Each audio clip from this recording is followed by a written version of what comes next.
Bienvenue sur la chaîne YouTube podcast du surnaturel. N'oubliez pas de vous abonner si vous voulez. Explorer le monde de l'étrange avec nous. On plonge aujourd'hui dans une histoire qui fait froid dans le dos et qui enflamme les réseaux sociaux. Une mystérieuse silhouette d'enfant capturée par une caméra de sécurité à Mentor, dans l'Ohio. Ah, Mentor dans l'Ohio, une ville plutôt tranquille jusqu'à présent. Qu'est-ce qui rend cette histoire si spéciale? On parle de fantômes. Exactement. Et plus qu'une simple rumeur, hein. Tout a commencé par un appel à la police. Un habitant inquiet part dans la nuit.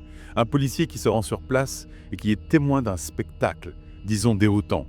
Il voit une petite silhouette blanche détalée à une vitesse incroyable sur le trottoir. Une vitesse qu'il qualifie d'humainement impossible. Imaginez la scène. À Solicone Petritatoberce du Minoir, rue déserte. Et soudain, cette silhouette fantomatique qui file à toute allure. Pas étonnant que le policier ait été choqué. Mais qu'est-ce qui s'est passé ensuite? A-t-il pu identifier la silhouette? Eh bien, c'est là que le mystère s'épaissit. Le policier tente de s'approcher, mais la silhouette disparaît, aussi vite qu'elle est apparue. Des recherches approfondies, avec des renforts, des drones, des chiens renifleurs, mais aucune trace. C'est comme si la silhouette s'était volatilisée. Disparition soudaine, vitesse surhumaine. Tous les ingrédients d'une histoire de fantôme. Mais avant de tirer des conclusions hâtives, il faut examiner les faits. La caméra du policier a-t-elle enregistré la silhouette I? Eh bien non, et c'est un élément crucial de l'enquête. La caméra n'a rien capturé, ce qui, vous en conviendrez, ajoute une couche de mystère supplémentaire. Absolument. L'absence de preuves vidéo peut alimenter toutes sortes de spéculations. Mais il faut garder à l'esprit que l'absence de preuves n'est pas la preuve de l'absence. Il existe plusieurs explications possibles. Un problème technique avec la caméra, un angle de vue défavorable. Ou peut-être que la silhouette se trouvait hors du champ de vision au moment crucial. Et comme si ce n'était pas déjà assez étrange, quelques jours plus tard, une vidéo provenant d'une caméra de sécurité d'un habitant de Mentor fait surface sur les réseaux sociaux. Et devinez quoi? Elle montre une petite silhouette blanche, se déplaçant à une vitesse fulgurante. Ah, voilà qui relance l'intrigue. On peut imaginer l'effervescence sur les réseaux sociaux. Tout le monde y va de son commentaire, de sa théorie. Mais est-ce que cette vidéo est authentique? Non, mais est-ce qu'on peut vraiment y voir un enfant? C'est elle est question que tout le monde se pose. La vidéo est de mauvaise qualité, granuleuse, et la silhouette est floue. Difficile de dire avec certitude s'il s'agit d'un enfant, d'un animal ou de quelque chose d'autre. Et c'est là qu'il faut faire preuve de prudence. On a souvent tendance à voir ce qu'on veut voir, surtout lorsqu'il s'agit de phénomènes inexpliqués. La peur, l'excitation, l'imagination. Tout cela peut jouer des tours à notre perception. Il est important d'analyser la vidéo avec un œil critique en tenant compte des limitations techniques de la caméra, des conditions de luminosité et de la distance. En effet. Et d'ailleurs, la ville de Mentor est divisée. Certains habitants sont convaincus qu'il s'agit d'un fantôme. D'autres restent sceptiques. Un journal local a même rapporté que cet incident a ravivé de vieilles légendes locales sur un enfant fantôme qui entre les rues de Mentor depuis des décennies. Fascinant de voir comment un événement aussi étrange peut réveiller l'imaginaire collectif. On a tous en nous cette fascination pour l'inconnu. Ce besoin de donner du sens aux choses inexplicables. Les histoires de fantômes existent depuis la nuit des temps. Elles font partie de notre patrimoine culturel. Il faut dire que la silhouette de Mentor coche toutes les cases du parfait mystère. D'ailleurs, un groupe d'enquêteurs paranormaux de l'Ohio s'est intéressé à l'affaire. Ils ont analysé la vidéo de la caméra de sécurité et leur première conclusion est intrigante. Ah, les experts entrent en scène. Thème, j'imagine qu'ils ont des outils et des techniques bien spécifiques pour analyser ce genre de phénomène. Qu'est-ce qu'ils ont découvert?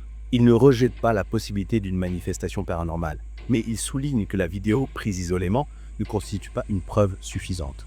Ils attirent l'attention sur un point crucial. Les caméras de sécurité ne sont pas toujours fiables. Leur réglage, leur positionnement peuvent créer des illusions d'optique, des distorsions de mouvement, ce qui pourrait expliquer la vitesse apparemment surhumaine de la silhouette. C'est une analyse prudente et méthodique. Avant de parler de fantômes, il faut explorer toutes les explications rationnelles et c'est ce qui rend cette enquête passionnante. On est à la croisée de la science et du mystère. Et pour ajouter encore une couche de mystère, les enquêteurs ont découvert que la caméra de sécurité qui a filmé la silhouette était défectueuse. Défectueuse, tiens. Ça pourrait expliquer certaines anomalies de la vidéo, comme la vitesse de la silhouette ou sa disparition soudaine. Mais ça ne nous dit pas ce qu'était réellement cette silhouette. Exactement. Les enquêteurs ont analysé les images en détail, et ils ont remarqué plusieurs éléments troublants. La silhouette semble changer de forme et de taille d'une image à l'autre, comme si elle flottait ou se déplaçait de manière erratique. Ce qui est fascinant, c'est que les défauts techniques d'une caméra peuvent parfois créer des effets visuels qui ressemblent à des phénomènes paranormaux. Par exemple, un problème de fréquence d'image peut donner l'impression qu'un objet se déplace plus vite qu'il ne le fait en réalité. Ou un dysfonctionnement du capteur peut produire des artefacts lumineux qui ressemblent à des orbes, des apparitions fantomatiques. D'ailleurs, les enquêteurs ont découvert que la caméra en question avait un historique de problèmes techniques. Elle avait déjà enregistré des images étranges par le passé, des distorsions, des artefacts lumineux. Ce qui amène à se demander, est-ce que cette silhouette n'est qu'un bug de la caméra, une illusion créée par un dysfonctionnement technique? C'est une hypothèse plausible. Mais il faut aussi envisager d'autres possibilités. Par exemple, est-ce qu'il pourrait s'agir d'un énigme? Un chien errandais, un renard, là. La nuit, avec une caméra de mauvaise qualité, il est facile de confondre un animal avec une silhouette humaine. Certains habitants ont évoqué cette possibilité, mais les enquêteurs restent sceptiques. La vitesse et la fluidité des mouvements de la silhouette ne correspondent pas vraiment au comportement d'un animal. Et puis il y a ce détail troublant, la silhouette semble disparaître instantanément, à plusieurs reprises, comme si elle se volatilisait. Difficile d'imaginer un animal capable de se déplacer avec une telle rapidité et de disparaître aussi soudainement. C'est vrai. Et puis il y a le témoignage du policier, qui a vu la silhouette de ses propres yeux. Il a décrit une forme humanoïde, petite et blanche, se déplaçant à une vitesse incroyable. Difficile de mettre en doute son témoignage. Surtout qu'il est un professionnel, habitué à observer et à analyser des situations inhabituelles. Exactement. Son témoignage est un élément clé de l'enquête. Il corrobore les images de la caméra de sécurité et renforce l'idée qu'il s'est passé quelque chose d'étrange cette nuit-là à Munster. Ce qui est intéressant, c'est que le policier n'a pas ressenti de peur ou de menace. Lorsqu'il a vu la silhouette, il a plutôt décrit une sensation d'étrangeté, de confusion, comme si la silhouette n'était pas tout à fait réelle. Comme un rêve éveillé ou un cauchemar. Précisément. Et ce sentiment d'irréalité est souvent apporté par les témoins de phénomènes paranormaux, comme si la silhouette appartenait à un autre monde, à une autre dimension. D'ailleurs, les enquêteurs paranormaux ont exploré cette piste. Ils ont utilisé des appareils de mesure de champs électromagnétiques, des EMF, des détecteurs de variation de température, des caméras infrarouges, des outils qui leur permettent de détecter des anomalies énergétiques qui pourraient indiquer une présence paranormale. Ah, la technologie au service du mystère sexaire. Qu'est-ce qu'ils ont découvert? Ont-ils pu détecter quelque chose d'inhabituel? Eh bien oui, et c'est là que l'histoire prend un tournant encore plus intrigant. Lorsqu'ils ont analysé les données recueillies sur le site de l'apparition, ils ont constaté des pics d'activité électromagnétique et des fluctuations de température inexpliquées. Des anomalies qui, selon eux, pourraient indiquer une présence énergétique inhabituelle. Des pics d'activité électromagnétique, des fluctuations de température assez. Voilà qui est troublant. Ce genre de phénomène est souvent associé aux manifestations paranormales.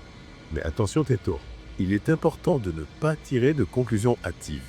Il existe des explications rationnelles à ce genre d'anomalie. Des interférences électromagnétiques provenant d'appareils électriques. Les variations de température dues aux conditions météorologiques. Bien sûr, mais les enquêteurs affirment que les anomalies qu'ils ont détectées étaient significatives et ne peuvent pas être expliquées par des causes naturelles. Ils ont comparé les données recueillies à Montauk avec des données de référence provenant d'autres lieux et ils ont constaté des différences notables. C'est une approche scientifique, rigoureuse. Il est important de comparer les données et de rechercher des schémas récurrents. Mais même avec des données probantes, il est difficile de prouver, de manière irréfutable, l'existence d'une présence paranormale. Le domaine du paranormal est par nature mystérieux et insaisissable. En effet, et c'est ce qui rend cette histoire si fascinante. On est confronté à un mystère qui nous pousse à remettre question nos certitudes, à explorer les frontières de la réalité. Est-ce que la silhouette de Mentor est un fantôme? C'est l'illusion d'optique, un phénomène inexpliqué. On n'a pas encore de réponse définitive, mais une chose est sûre. Cette histoire nous rappelle que le monde est plein de surprises, de mystères encore à élucider. Absolument. Et cette incertitude, ce mystère, est ce qui nous captive, ce qui stimule notre imagination, notre curiosité. C'est ce qui nous pousse à chercher, à explorer, à comprendre. Et c'est ce qui rend cette histoire si passionnante à suivre. Alors, on se retrouve avec une vidéo floue. Un policier témoin d'un phénomène inexplicable, les anomalies électromagnétiques. Et une ville entière en proie au doute. Et à la fascination. Pas d'étonnant que cette histoire fasse le buzz. C'est vrai. L'affaire de la silhouette de Mentor a tous les ingrédients d'un mystère. Et ce qui est intéressant, c'est que cette histoire nous renvoie à nos propres peurs, à nos propres croyances face à l'inconnu. On a tendance à chercher des explications. à interpréter les événements en fonction de notre vision du monde. Exactement. Certains voient dans cette silhouette la preuve de l'existence des fantômes, tandis que d'autres préfèrent rester sceptiques et privilégier les explications rationnelles. D'ailleurs, certains habitants de Mentor ont avancé des théories alternatives pour expliquer la silhouette. Certains pensent qu'il pourrait s'agir d'un adolescent faisant du parcours. D'autres évoquent la possibilité d'un drone déguisé, voire d'un canular élaboré, pour faire le buzz sur Internet. Ce qui est fascinant, c'est que chacune de ces théories, aussi farfelue soit-elle, révèle quelque chose sur notre rapport à l'inconnu. On a besoin de donner du sens aux choses, de trouver des explications, même si cela implique de faire appel à notre imagination. C'est vrai. Et puis il ne faut pas oublier que Mentor est une petite ville. Avec ces histoires, ces légendes, l'apparition de cette silhouette a forcément réveillé l'imaginaire collectif, nourri les rumeurs, les superstitions. Absolument. Les histoires de fantômes, de créatures mystérieuses, sont partie de notre patrimoine culturel. Elles se transmettent de génération en génération. Et elles prennent souvent racine dans des lieux précis, chargés d'histoire et de mystères. Et Mentor ne fait pas exception. La ville a connu son lot de drames, d'accidents, de disparitions inexpliquées, des événements qui ont alimenté les légendes locales et qui peut-être ont contribué à façonner l'histoire de la silhouette. Ce qui est certain, c'est que cette affaire soulève des questions passionnantes. Comment notre cerveau perçoit-il l'inconnu ? Comment nos croyances influencent-elles notre interprétation des événements ? Quelle est la place de l'imagination, de la superstition dans notre rapport au monde ? Autant de questions auxquelles il est difficile de répondre de manière définitive.